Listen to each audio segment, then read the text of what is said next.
Hello there, and welcome to episode 221A of Tales with TR. Glad I can be with you, and I mean that.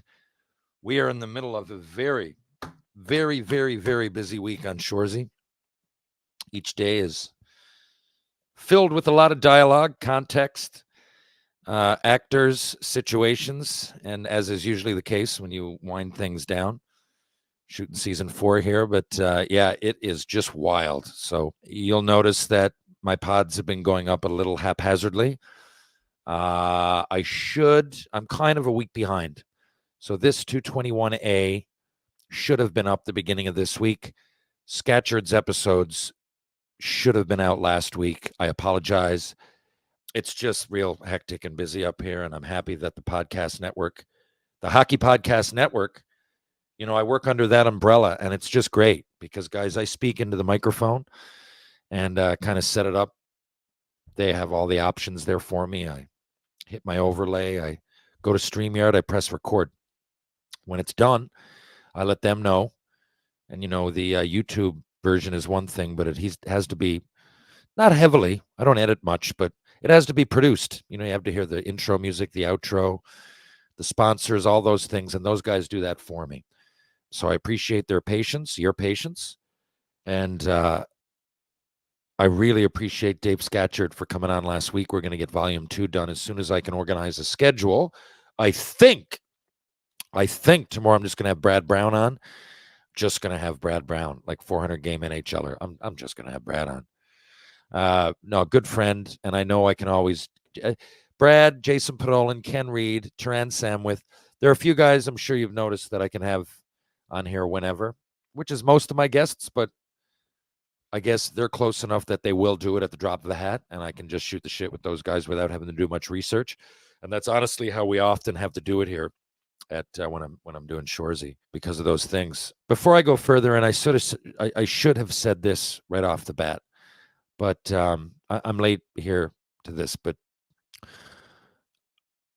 thoughts, condolences. I wouldn't know what to add to the Johnny Gaudreau, Matthew Gaudreau tragedy.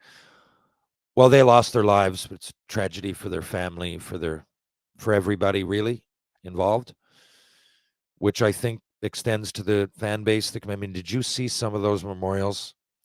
And I love that people generally included Matthew because, the guy is a fantastic hockey player. Just to make pro, man, and college and those things is an achievement of a lifetime in most groups. And because he was with Johnny, I was worried that it'd kind of get overshadowed, and it didn't. I mean, to some degree it will, because Johnny Gaudreau left such a big impact on the markets he played in and the hockey world in general, to the sheer volume of highlights and interviews and all those things out there. But everybody and anybody who came across Matthew, from what I hear, just an absolute stand-up guy. Him and Johnny, according, again, I'm not in. I've met Johnny Gaudreau one time ever. I don't know him. I just, as a member of not only the hockey community, the human race, you think about how senseless that tragedy is. It'll continue to happen. My cousin, Michelle Meager, lost her life to a drunk driver when I was about 7 or 8. It's always meant a lot to me, the cause. Some of these fundraisers I do online, when you see me away, a lot of it is towards drunk driving. I don't always post that. Sometimes I forget, and I'm not innocent. I don't know, 2 or 3 times not a lot. I always felt bad, but a few times in my life, I don't mean hammered either, but I remember going like, fuck, man, I had 3 or 4 beers. Like, am I all right? And it's a stupid chance to take. I'm not lying either. I'm not being some people get upset at that. Some people will probably say, oh, come on, more than that. But no, I've been in a position where just usually if I'm in a hockey city, that usually is taken care of. If you want to get a cab at the end of the night, if nothing else, the team will get it. I've had great captains, great teams for the most part. Even senior hockey teams I've played on have done that. And that's fantastic. And I live in a place where, wherever I go, we're what I consider my homes or my second homes. Where do I spend a lot of time? Mount Pearl, St. John's, Newfoundland. You go downtown, man, a cab's right there. It's only if you want to save money, and that is saving 20 or 30 bucks is a poor excuse to drive home drunk. Invite tragedy. Red Deer, where I played in junior, that Penny Lane's grandparents or extended family are from out there on her mom's side. The bars are right there. There's a lot of cabs. I've been in those positions. So if you're listening to this, and what pisses me off sometimes is when cities encourage it by maybe, a few years ago, we had a huge bylaw in St. John's. If you left your car there overnight, you'd get a ticket like 6 a.m. And I remember going like, I've had 3 beers here and I want to get a cab because I don't want to fuck with that. But, you guys are making it tough. I got to be back down here to get the car at 6 in the morning or else I'll get a ticket. Now, again, I've always decided, always would be, it's been a long, long, long time since I've considered having a beer and driven. It's just a thing in my mind. I've seen it happen. I just don't do it a lot. But for other people, take the moral compass of each and every one of us out of this and just look at it as a statistic, right? If you're a city or a municipality out there that, there might be an event that people are drinking at, maybe lay off the like tickets at 6 in the morning. Or if you're at a function and you happen to be, I'm at a lot of them and I'm speaking, towards the end, maybe just give a shout out. Look, if anybody needs a cab, let's figure this out. No one, we don't want any tragedies here. Maybe that if we could all do just a little bit more, I don't mean to make this more negative than it is, but a lot of this stuff happens and it's tragic. Now, I know nothing about the situation. I was going to say the gentleman involved, but I don't want to say that because people make mistakes. But this guy, it's one thing to drive drunk. It's another thing to recklessly not give a fuck. Just be so bold.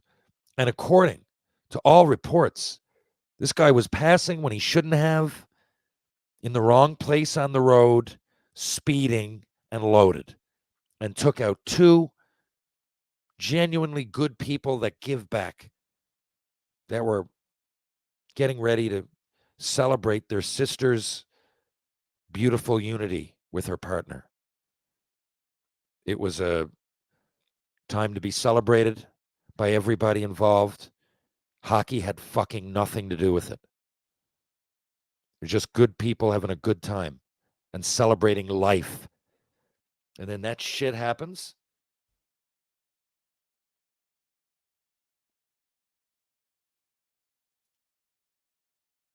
This bothered me. It brought up bad memories. I think I know I've spoken about them very recently on the podcast. It brought up bad memories, bad tragedies, all of that. It could have been avoided.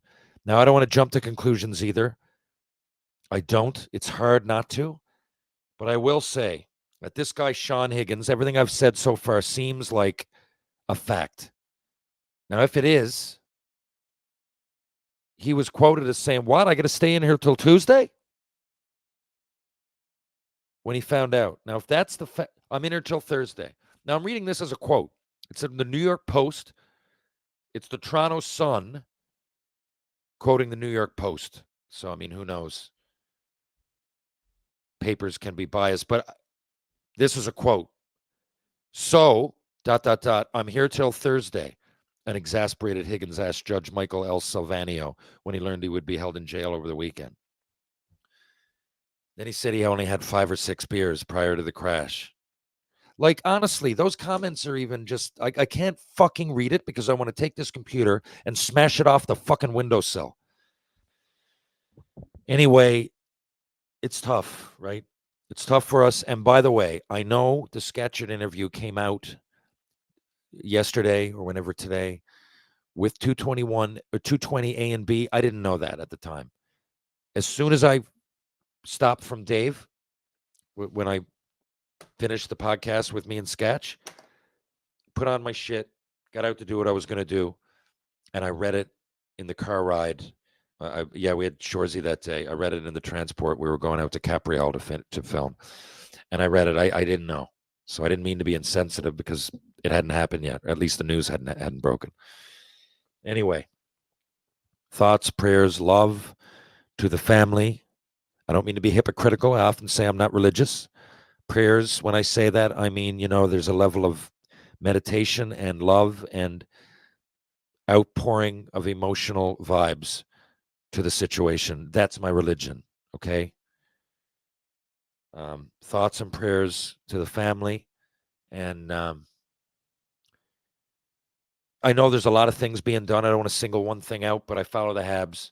Cole Caulfield is an American player. Is going to change his number for this year, I think, or at least the start to number 13. I thought it was a classy move. Played with Cole's brother Brock in St. John's last year.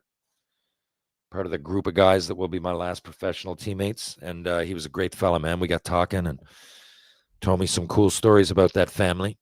Cole Caulfield is, the more I learn about the guy, the more I like. When he came into the World Juniors, when he wasn't just that, that's where I found out about him. First rounder, and he had a cocky swagger to him. I didn't want to judge, but I think subconsciously I didn't like him that much. But everything I find, you can be wrong. I like being wrong when it comes to that kind of stuff. And I was wrong. Now everybody can have bad days, and Cole Caulfield has every reason to be cocky. But I get it now. He does it with a wink and a nod, and he's confident in his abilities, but he's a humble guy that seems to be a leader on and off the ice, and an eternal teammate to Johnny Gaudreau. As an American that I believe Cole looked up to him. They probably would have been playing together in a year from now, not even this winter, the Four Nations, and then at the Olympics. So anyway, I just thought I'd say those things. I'm not, I don't think, qualified to say much more. I don't know Johnny personally or the family or the situation. That's what I saw, like you guys did, most of you from the outside looking in. It's a terrible thing. So love to Johnny, Matthew, and everybody that was affected by such a terrible tragedy. And hopefully justice will be served. We'll find out more information as time proceeds. Time passes. Okay, quickly, Edmonton fans, what did I think of the Draisaitl deal? I love it. God, I couldn't believe how many people said, 14 million, are you kidding me? Too much.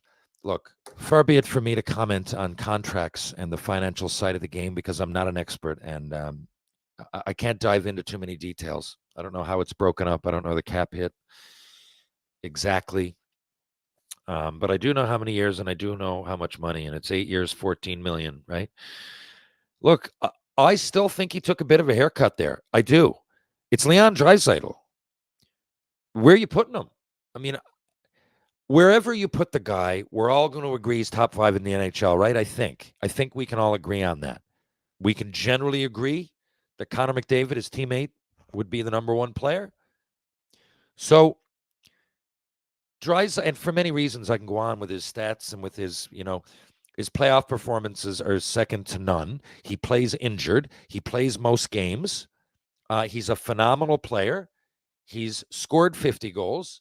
He's had 60. I mean, we're 100 points for the foreseeable future. Good guy. Great leader, wears a letter, wants to stay in Edmonton. Do I need to keep going? I will. Connor McDavid. Some people look at this and say, well, he's there, and now, at least they got Draisaitl when McDavid walks. I don't really see it like that. I see McDavid and Draisaitl as buddies. At least it seems that way. It seems to me like they're real good friends with a common goal. They're the 2 best players on a team that was one period away from winning the Stanley Cup.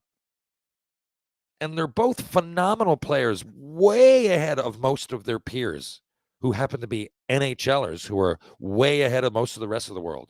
These guys are the best they could possibly be, and they play most games. Draisaitl plays injured and gets 2 points a game when he's injured. It's fucking nuts. Edmonton, I love Edmonton. But newsflash to Canada, a lot of people fucking don't want to play in Canada for lots of reasons, not just money, the cold. Right? No one ever They do, I guess, but people don't say it. Look, I love Winnipeg. I love Edmonton, Calgary, Ottawa. I can go down the list. Obviously, Montreal. But some players go, wait, though. There's a chance I can play with no snow, right? That's the first thing. You're signing for 8 years, right? 8 years. What's the off season if you're the Oilers? 2-3 months? When did they stop playing? The end of June. Where are we now? So 2-3 months. So for 9 months a year, at the very least, if you don't make it your permanent home, you're going to be in that city. If it's Edmonton or anywhere in Canada, north, barring, I guess, Vancouver has a little bit better weather than the rest of us, at least when it comes to mildness, if you want to use that. But I mean, it rains a lot. You're not getting away from the snow in Canada is the point. And some people, it's just that. And I guess if you can pull it off, again, it wouldn't be me, but if I'm any Canadian team and I see that someone wants to sign for that long, I'm thrilled. And again, I would think McDavid looks at this and says, okay, Leon's locked in. I would think it influences McDavid in a positive way. For those that don't know, McDavid's 2 years out, I think. So he's going to have in a year from now, he's going to be in the same position Draisaitl was just in. But, what did Matthews sign? 13-5, whatever it was. So Draisaitl now is 14. McDavid will set the bar next year. And then Matthews, depending on what happens this year coming up, Matthews signs 4 and 5 years. It'll be 5 years from now that Matthews signs. So then he'll be up for it if the hierarchy stays like it is, right? Who knows? Maybe Connor Bedard gets 150 points and becomes number 1 or 2 or 3. I don't know. But I'm saying that I don't think the fall off is going to be huge for Draisaitl. And in 3-4 years, as the cap keeps going up, and you see these guys push the envelope, and I'm going to say $20 million a year, and you're going to go, what? That's insane in the NHL. No, it's not in 5 years from now. It's not. It's just not. If Matthews just signed for 13-5, and 5 years from now he gets to sign again, what if he nearly had 70 fucking goals this year, and he's only in his prime now, arguably not even yet. So, I'd be all over it. If I'm Edmonton, I'm fucking pumped. I have this player. Control of him for 8 fucking years, and he's happy, and he's talking, and he's giddy, and you see these pictures, and, again, I fucking love Edmonton. A lot of people don't even want to talk about going north of the border. So I don't see a negative to it, guys. I really don't. I know it's a lot of money. People say, what? More than one. And I'm looking at my Twitter, and, I haven't been active lately. Sorry about that, guys, but I do get messages. People, $14 million a year. Imagine that. My sister is a barber. She's a hairstylist. Imagine. I know, but the other hairstylists aren't getting that money. You got to get overall money out of your fucking head. It's the same thing. I say the same about the NBA. Can you believe these guys are getting 30 million? Yeah, I guess. I can believe that fucking Steph Curry gets 30 or 40 million if fucking Kyrie Irving does. I believe, what did LeBron just sign? Something stupid, 30 or 40 or whatever it is. You're talking that in football, the same thing. Guys are 2 years out of contracts, and they call to renegotiate. I'm only getting 25 million. I mean, Brock Purdy could do that in San Francisco. He gets fucking 1 million. The other guys are getting Deshaun Watson. Is it he hasn't done anything in a call? I think he's going to get 40 million this year.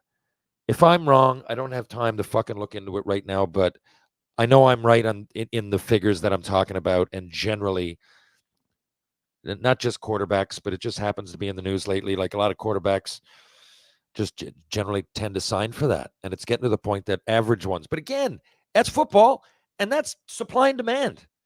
I don't understand why people would get upset at supply and demand. It's the first. I don't even get finances that much. When I went to university, I fucking avoided like the plague math, fucking stats, accounting, right? But I do know that it's supply and demand generally drives the market. So I didn't expect Leon Draisaitl to sign for $8 million a year like he is now. He's one of the most underpaid players in the league. You might go $8.5 million. Yeah, he is, because it's in relative to everybody fucking else in the league. I wouldn't expect him to sign for $25 million. That would seem insane. I figured somewhere in the middle, and I figured, honestly, closer to 15. And most people nowadays, again, wouldn't be me. Nothing against them for doing it. But I think, didn't Mitch Marner a few years ago, Leafs fans? Wasn't he offered 10.2 and said, no, I need 10.5? Or if it was 10.5, it was like 10.8.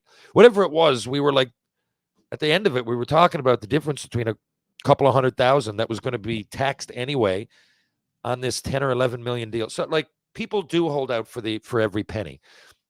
I can't really blame them. The hockey, your window to make the best money you're ever going to make is very small.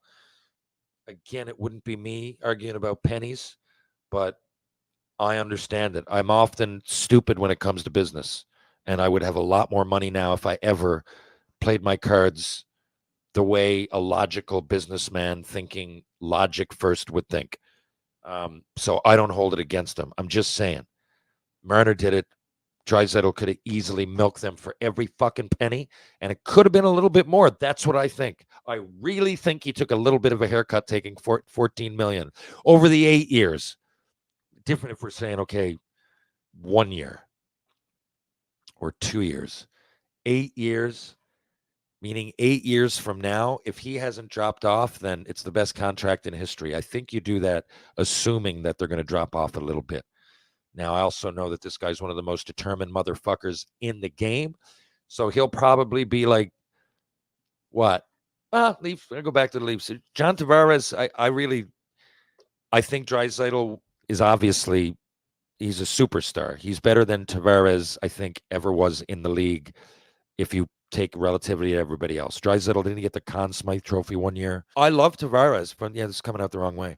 From the point of view that he still tries his hardest, man. Like he really does. He gets a lot of his goals from the paint, man, from some hard areas. That's why it's curious to me that he never fights or comes, because he doesn't mind a battle. He just doesn't want to fight, which is fucking fine. You also don't want to get your ass kicked. Fighting's about momentum or sticking up for a guy. And if you get your ass kicked, frequently it kind of works the other way. So I don't hold anything against people for not fighting. There have been a few times I think you've got to, and he didn't, but whatever. That's years and years and years and years of all those games. And I'm talking about just a few incidents. And again, fighting is hit or miss. But I know he does go to those hard areas. He takes a fucking beating.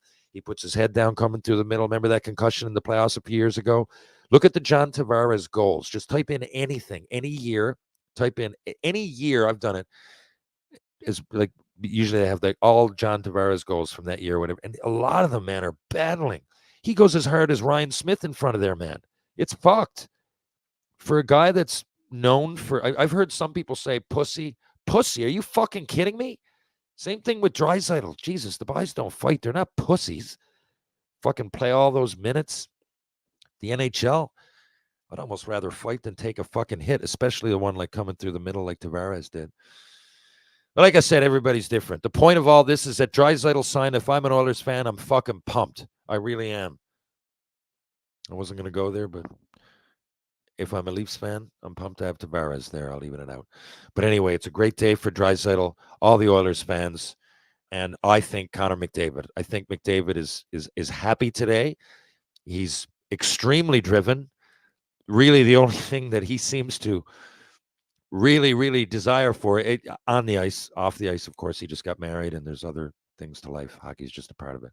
But on the ice, the guy wants a cup and he's fucking driven. And over the last 2 years, I don't know if I've seen a more driven athlete. And he nearly got his team back to Stanley Cup glory. Back, I mean, the Oilers won it a long time ago. And Draisaitl was his right-hand man. So these guys are really superstars of the highest fashion in their sports. And McDavid, yeah, he's fucking fantastic, the best player in the league, but there are many nights McDavid's down, needs some picking up, and Draisaitl is one of the only guys that could do it, and he does do it. That's what I think. I'd be fucking pumped that the Oilers have made the moves they have they in the offseason. I think they're going to be, I would have said better before the Holloway and Broberg move, but they're right up there. They're putting themselves in the position to be as competitive as ever and to go for the cup. I think I'm putting them number one. I really do. Last year, I bet, first day of the season, I bet the Oilers were going to win the cup. And I was nearly right. And I like cheering for them. Good people. You like to see who would be considered a prick? Evander Kane. And I think he's real. I love watching the guy play. And lately, he's been seems to me to be a fantastic teammate. I know he's hurt. I generally think the Oilers have a good bunch of people there. And that starts with leadership. If there's not, they'll get shipped out. So that starts with Draisaitl, McDavid, and of course, obviously, Nurse and company. I just mentioned Kane. Nuge, but it's just without good leaders like that, you don't have such a solid ship. So congrats to Leon Draisaitl. Congrats to the Edmonton Oilers. And a heartfelt sorry and all my condolences to the loved ones of the Goudreaus and anybody that might have affected. Folks, if you're downtown St. John's this weekend or whenever you want to grab a beer or a Pepsi, you just want to have a good time on George Street, why not check out Trinity Pub? Why not check out TJ's Pub, Rob Roy Confusion, the Martini Bar, Greensleeves, and of course the Bull and Barrel. If you're going to go for a bite to eat, the Loose Tie has some great food. So does Blue on Water, of course, and Wedgwood Cafe on Elizabeth Avenue, who also do catering. See Peter Wedgwood. Want to change your life? Power Conditioning on Rope Walk Lane. Ryan Power Conditioning, strength and balance for the body and mind. Mr. Lube, there's 2 locations, Newfoundland and Labrador. One's on Kenmount Road. One is on Torbay Road, Kenmount Road and Torbay Road. It's been a long day. Live, laugh, lube. Pitbull Pain Relief. Pain sticks just don't quit. Go to pitbullpainrelief.com. See what all the fuss is about. Of course, True Hockey takes what's yours. Folks, I'll be back in just a couple of days with more Tales with TR. Love you guys. Thanks for listening. Thanks for the patience. Catch you on the rebound.